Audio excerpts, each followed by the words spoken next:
हम ग्रेविटेशन के ऊपर कुछ एमसीक्यूज की प्रैक्टिस सेट लेके आए हैं। रिसेंटली हमने एक चैप्टर कंप्लीट किया है, आप सभी जाके वहां से वॉच कर सकते हैं और वीडियो को जब भी देखें पूरा देखें। ठीक है, पसंद आए तो लाइक शेयर एंड सब्सक्राइब जरूर कर दें। चलिए शुरू करते हैं फर्स्ट क्वेश्चन।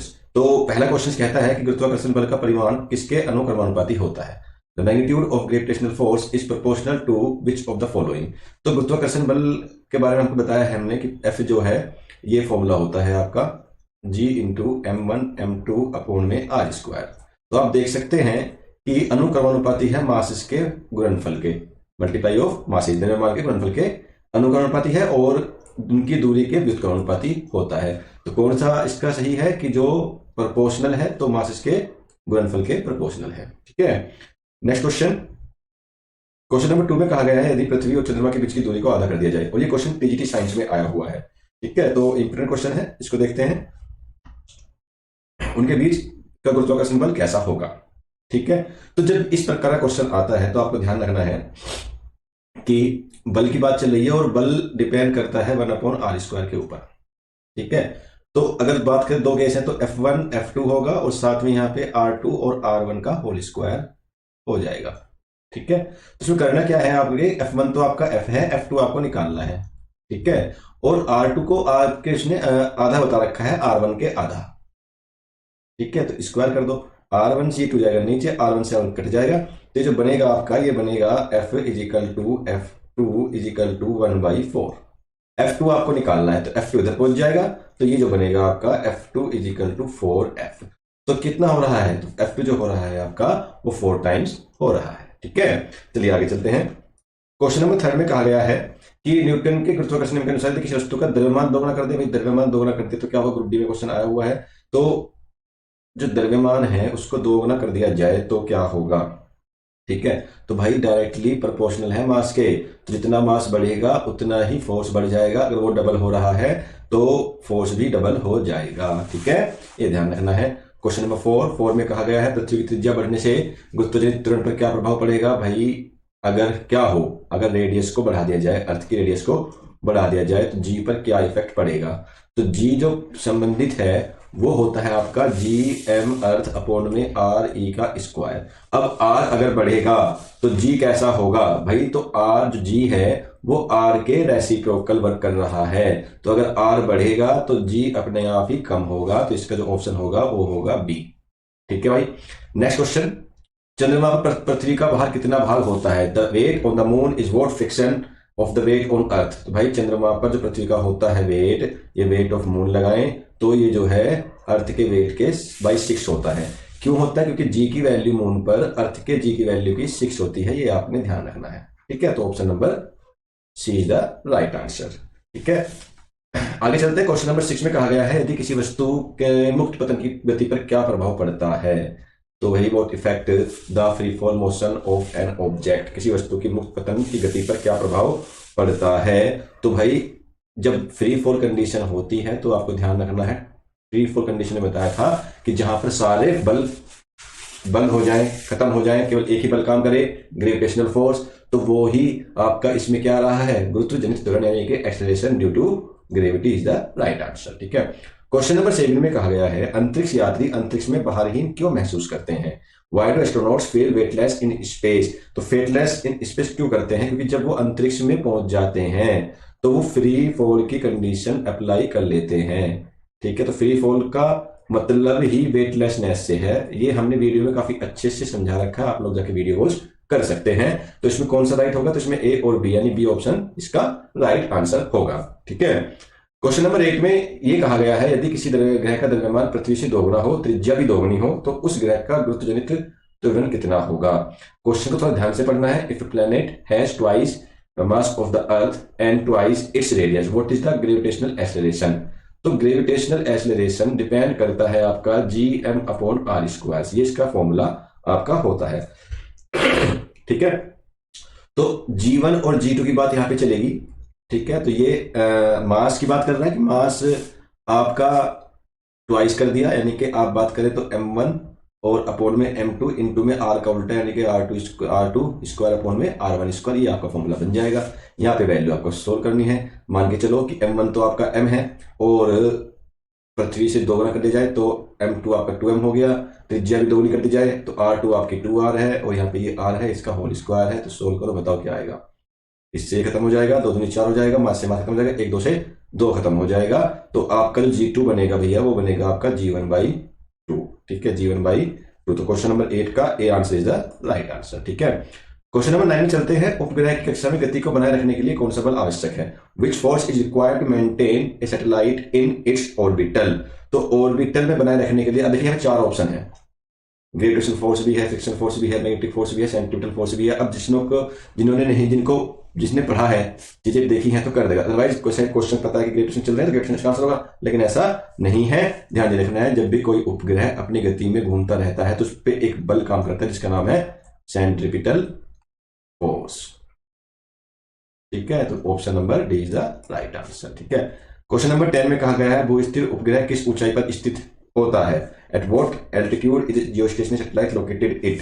तो इसका देखते हैं क्या ऑप्शन है। 500, 1000 किलोमीटर, 22,236 किलोमीटर, 35,786 किलोमीटर। तो इसका जो राइट आंसर होता है, याद करने वाला क्वेश्चन है, 22,236 किलोमीटर।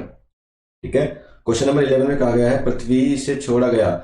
भाई वीडियो पसंद आ रही है तो लाइक और शेयर और सब्सक्राइब जरूर कर दें। ठीक है, सारे क्वेश्चन इंपोर्टेंट मिलेंगे और सारे क्वेश्चन ऐसे मिलेंगे जो एग्जाम में कहीं ना कहीं आए हुए हैं, और आपके टीजीटी हो, आरआरबी हो, कोई सा भी यूपीएससी हो, कोई भी कंपटीशन हो, सबको टच करके जाएंगे। ठीक है, तो क्वेश्चन नंबर 11 में कहा गया है पृथ्वी से छोड़ा गया एक कृत्रिम उपग्रह इस प्रकार की कक्षा में गति करता है। सिंपल क्वेश्चन है, कई बार बताया गया है कि क्या इसका हो सकता है कि in what type of orbit does an artificial satellite launched from earth moves. हमने इसेंट्रिसिटी के बारे में बता रखा है, लेकिन आपको ध्यान रखना कि एक अंडाकार शेप होती है इस टाइप की। ठीक है, इलेक्ट्रिकल ऑर्बिट बोलते हैं उसको। ठीक है, दीर्घवृत्ताकार भी, इसका नाम अंडाकार की जगह दीर्घवृत्ताकार भी आ सकता है, ये भी ध्यान रखना। दीर्घवृत्ताकार भी इसका ऑप्शन आ सकता है। ठीक है, चलिए क्वेश्चन नंबर 12 में कहा गया है किसी ग्रह के लिए पलायन वेग किन कारकों पर निर्भर करता है? पलायन वेग पहले तो बोल लो एस्केप वेलोसिटी। ये होती क्या है? एस्केप वेलोसिटी वो वेलोसिटी होती है कि जब किसी वस्तु को उस वेलोसिटी से बाहर फेंका जाए कि वो ग्रेविटी से बाहर निकल जाए, तो वो वेलोसिटी क्या होगी आपकी? एस्केप वेलोसिटी होती है।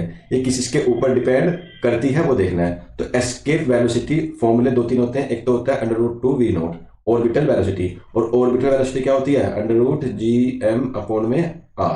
तो ये आपने ध्यान रखना है। तो द्रव्यमान और त्रिज्या पर निर्भर करती है। ठीक है, चलिए क्वेश्चन नंबर 13 21 में इसका ये क्वेश्चन आया है भाई, what is the escape velocity of earth. Escape velocity of earth क्या होगा? तो अर्थ की जो एस्केप वेलोसिटी होती है वो 11.2 किलोमीटर पर सेकंड होती है। इसका मतलब क्या है? इसका मतलब ये है कि जो भी सैटेलाइट्स अर्थ से ऊपर भेजी जाती हैं या किसी भी वस्तु को ग्रेविटी से बाहर निकालना है, ग्रेविटी से बाहर निकालना है, तो हमें उसकी वेलोसिटी 11.2 किलोमीटर पर सेकंड के हिसाब से उसको देनी पड़ेगी। क्वेश्चन नंबर 14 में कहा गया है पृथ्वी के गुरुत्वाकर्षण बल के कारण समुद्र में ज्वार भाटा क्यों आते हैं? ठीक है, why do tides occurs in the sea due to the earth's gravitational force. Option A पृथ्वी के घूमने के कारण, सूर्य और चंद्रमा के गुरुत्वाकर्षण प्रभाव से, ऑप्शन सी समुद्री जीवों के प्रभाव से, ऑप्शन डी महासागरों की गर्मी से। तो इसमें ध्यान रखना, ग्रेविटेशन जो ज्वार भाटा आते हैं, टाइड्स आते हैं, वो सूर्य और चंद्रमा के गुरुत्वाकर्षण प्रभाव से आते हैं। ठीक है, नेक्स्ट क्वेश्चन देखते हैं। पृथ्वी के केंद्र पर, भाई पृथ्वी है, अर्थ है, ध्यान रखना अर्थ के केंद्र पर जी की वैल्यू हमेशा 0 होगी। ठीक है, पोल्स पर मैक्सिमम होगी, ध्रुवों पर, और आपका इक्वेटर पर मिनिमम होगी। ठीक है, तो क्वेश्चन आ सकता है कि पोल्स पर कितनी होती है, इक्वेटर पर कितनी होती है। यहां पूछा है सेंटर पे, तो सेंटर पे होती है आपकी 0। ठीक है, चलिए अगले क्वेश्चन में कहा गया है यदि पृथ्वी का द्रव्यमान 4 गुना बढ़ा दिया जाए लेकिन त्रिज्या वही रहे तो जी के मान पर क्या प्रभाव पड़ेगा? यानी कि the mass of the earth is increased 4 times but its radius remains the same, what will be the new value of G. तो भैया जी जो है आपका डिपेंड करता है, फॉर्मूला है gm/r²। किसी को ये डाउट तो नहीं है कि भाई ये फॉर्मूला कहां से आ रहा है, क्लास में बता रखा है, फिर भी एक बार बता देता हूँ कि ये फोर्स लगता है और ये फोर्स होता है इसके इक्वल, एक m से m कट जाएगा, तो g जो बचेगा वो आपका अर्थ वाला कंडीशन हम यहाँ पे ले रहे हैं, ये बच जाएगा g/r²। ठीक है, तो आपका g1/g2 की बात करेंगे। ठीक है, मास को बढ़ाया जा रहा है, टेबल को बढ़ाया जा रहा है, त्रिज्या को वही रख रहे हैं, तो मास पर डिपेंड कर दो, तो मास यानी कि m1/m2 हो जाएगा, और ये r2/r1² हो जाएगा, लेकिन रेडियस दोनों सेम है तो कट जाएंगी, और मास हो रहा है m1 तो m, और ये हो रहा है 4 mm से m कट जाएगा, तो g2 क्या बनेगा? g1 तो g हो गया, तो G1 G हो गया आपका, तो ये आएगा 4G is equal to G2। तो ऑप्शन नंबर कौन सा सही है? तो option number D is the right answer. I hope that कि आप लोगों को ये वीडियो सबको पसंद आ रही होंगी। अच्छे खासे क्वेश्चन है, क्वेश्चन में मजा आ रहा है तो वीडियो को सब्सक्राइब जरूर कर दें, लाइक जरूर कर दें, शेयर जरूर कर दें, ठीक है। चलिए क्वेश्चन नंबर 17 में ये कहा गया है कि जब कोई वस्तु पृथ्वी से ऊपर उठती है तो जी पर क्या प्रभाव पड़ता है। देखिए भैया, मैंने क्या कहा था कि जी की वैल्यू ऊपर जाए या नीचे जाए, हमेशा घटने पे ध्यान देना है, ठीक है। सेंटर पे जाके जीरो हो जाती है, पोल्स पे जाके मैक्सिमम हो जाती है, इक्वेटर पे जाके मिनिमम हो जाती है। काफी अच्छे से इसको हमने डिस्क्राइब कर रखा है, आप इस सेंटली वाली वीडियो देख सकते हैं। मैं इसमें लिंक इसमें अटैच कर दूंगा डिस्क्रिप्शन बॉक्स में, तो वहां से वो वीडियो आप देख सकते हो। चलिए, और जब भी वीडियो को देखें तो पूरा देखा करें, ठीक है। क्वेश्चन नंबर 18 में कहा गया है किसी ग्रह की त्रिज्या आधी कर दी जाए। तो इस टाइप के क्वेश्चंस बहुत ज्यादा आते हैं, ठीक है, भरे पड़े हैं एग्जाम में। तो द्रव्यमान वही रहे तो जी, अब फिर क्वेश्चन आ गया जी, भाई जी का मैंने अभी बताया जी एम अपॉन में आर स्क्वायर होता है, तो स्क्वायर खोलने लगे तो G1 अपॉन में G2 इज इक्वल टू, जी तो कट जाएगा, M1 अपॉन में M2, और यहाँ पे त्रिज्या हो जाएगी R2 अपॉन में R1 स्क्वायर। अब की बार मास को नहीं छेड़ा है, मास हमने ऐसे काट दिया, तो G1 तो जी हो गया आपका, और G2 क्या होगा आपका R2। R2 आपकी आधी कर दी, R2 आपकी आधी कर दी, और यहाँ पे R कर दिया और इसका स्क्वायर कर दिया, तो भाई ये R से R खत्म, 2 2 4। तो ये जो बनेगा आपका, ये बनेगा आपका, इधर देखो, ये बनेगा आपका G अपॉन में G2 is equal to 1 upon में 4। ये जाएगा इधर, ये जाएगा इधर, तो G2 जो आएगा आपका 4G यानी के 4 गुना हो जाएगा। तो ये बात आपको ध्यान रखनी है, इसका आंसर होगा डी, ठीक है। क्वेश्चन नंबर 19, अंतरिक्ष में किसी वस्तु का द्रव्यमान और भार कैसे प्रभावित होता है। How are mass and weight of an object affected in space. UP TGT science में क्वेश्चन आया हुआ है, टीजीटी में भी ये बहुत ही हेल्पफुल क्वेश्चन है, तो ध्यान से देखना है कि मास और वेट पर क्या प्रभाव पड़ता है। तो दोनों बढ़ जाते हैं, दोनों घट जाते हैं, द्रव्यमान वही रहता है, भार घट जाता है, भार वही रहता है, द्रव्यमान घट जाता है। मैंने आपको मास और वेट वाली वीडियो जो बना रखी है उसमें काफी अच्छे से समझा रखा है कि मास चेंज नहीं होता, चेंज नहीं होता, वेट बदलता है। और वेट क्यों बदलता है? क्योंकि वेट बराबर होता है W=mg। अब ऊपर जाएगा तो जी की वैल्यू क्या होती है? जी की वैल्यू घटती है। जब जी की वैल्यू घटेगी इसका मतलब वेट की वैल्यू भी घटेगी, ठीक है। तो द्रव्यमान वही रहता है और भार घट जाता है, वेट डिक्रीज हो जाता है, is the right answer. Next question में कहा गया है पृथ्वी के ध्रुवों की तुलना में विषुवतीय क्षेत्र में किसकी वस्तु का भार, ये देखो, compare to the poles, poles को कंपेयर करें, the weight of an object at the equator. पहले तो ये बताओ मुझे कि इक्वेटर जो है, इक्वेटर पे जी का मान कितना होता है? इक्वेटर जी का मान मिनिमम होता है, कितना होता है? मिनिमम होता है। और पोल्स पर कितना होता है? पोल्स पर जी का मान मैक्सिमम होता है। तो भैया जब जी का मान ही मिनिमम है इक्वेटर पर, तो वेट तो अपने आप ही कम हो जाएगा। तो ऑप्शन अधिक कम समा शून्य है, तो ऑप्शन इज द बी, ठीक है।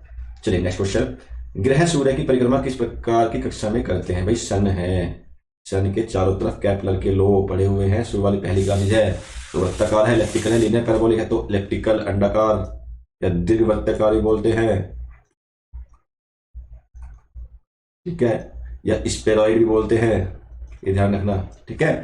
चलिए, पृथ्वी पर जी सबसे कम जी कहाँ पाया जाता है? पता सबसे कम जी कहाँ पाया जाता है? इक्वेटर पर पाया जाता है। कहाँ पाया जाता है? ऑप्शन देखो कौन से। अच्छा, ध्रुवों पर, विषुवरेखा पर, समतल पर, प्रतल पर, तो भाई इक्वेटर पर, एट द इक्वेटर, ठीक है। चलिए क्वेश्चन नंबर 23, पृथ्वी और सूर्य के बीच गुरुत्वाकर्षण बल अधिकतम कब होता है? कब होता है? कौन सी कंडीशन है?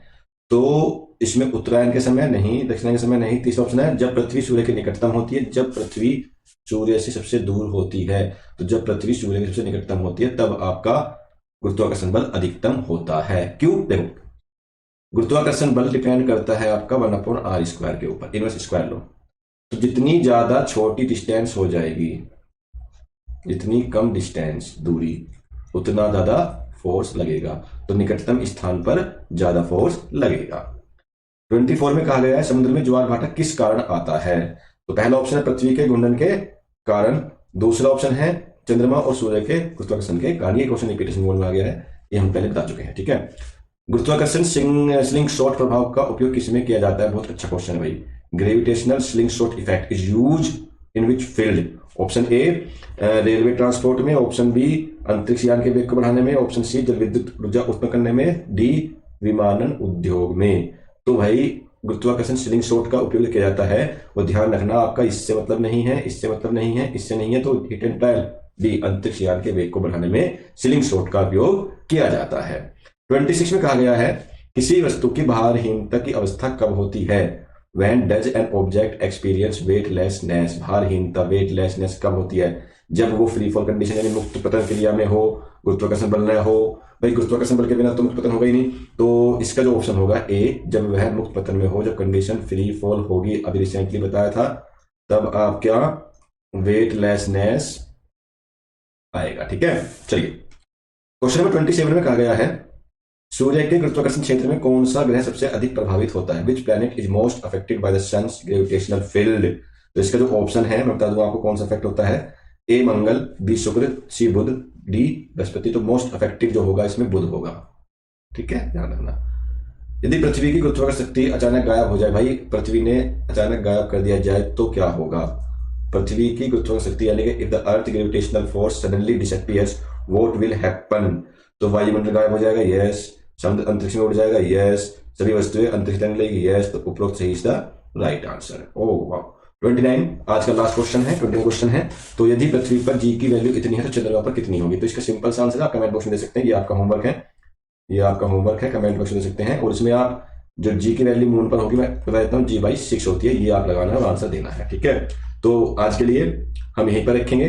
ठीक है, तो अगर वीडियो पसंद आ रही है तो प्लीज